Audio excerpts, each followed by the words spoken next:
Welcome back. You ever stop and think about the history of the land? Since our ancestors first came here, it's changed. Not only have we farmed it, and some we've improved, some we've depleted. The evolution of power tools is the same way. You know, I hear all the time, and we are bad to think that. We get an education and look at stuff, and we see how it flows and the ever-changing, but yet we still tend to do things the way our fathers and grandfathers did. Take outdoor power equipment, for example. The chainsaws today are not your granddaddy's chainsaws. The science and engineering that's going into these saws and the competition, these saws are different. So when you think back and remember when they said, add a little more extra oil, the oils that you're using are not the same. The piston ports are not the same. And get up to date and follow along with these new saws. There's a reason manufacturers put stuff in there like that. And just like the technology manufacturing process has evolutionized, so has the availability and variety of equipment. There's never been the variety that there is now. That's not by chance. That is them recognizing that the market's changed. Everybody doesn't need a saw for cutting redwoods. So same way with a weed eater. Everybody's not out there trying to clear brush. Some of them's just clearing grass or cutting grass or trimming or hedges. So they've brought those into the market to fill that void. Take, for instance, buying a new piece of power of equipment. So many of us are guilty of just going out. We jump out there and just buy the cheapest thing we can find without much research. Especially when it comes to a chainsaw. We either tend to buy way too big or the cheapest thing.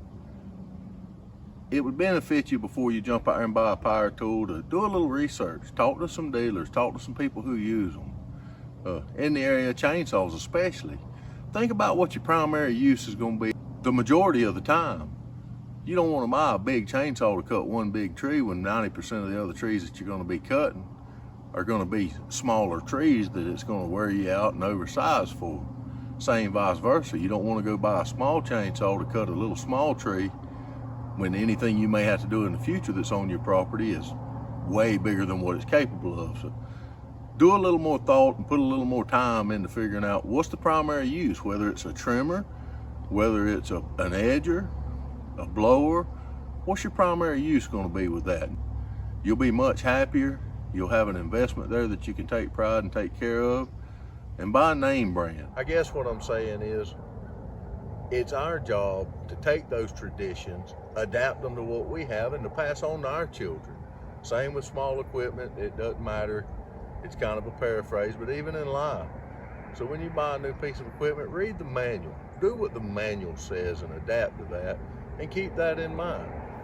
When I said adapt those traditions and pass them down and teach them to the children, something I've learned that's hard to believe, most young men today don't even have a basic tool set that live on their own. Most everybody should have a basic tool set.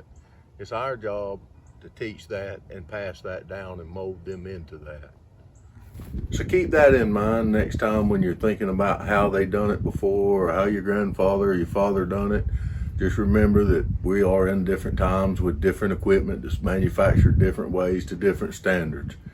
And just like Mother Nature, it has evolved. The industry has evolved. Well, that was eventful.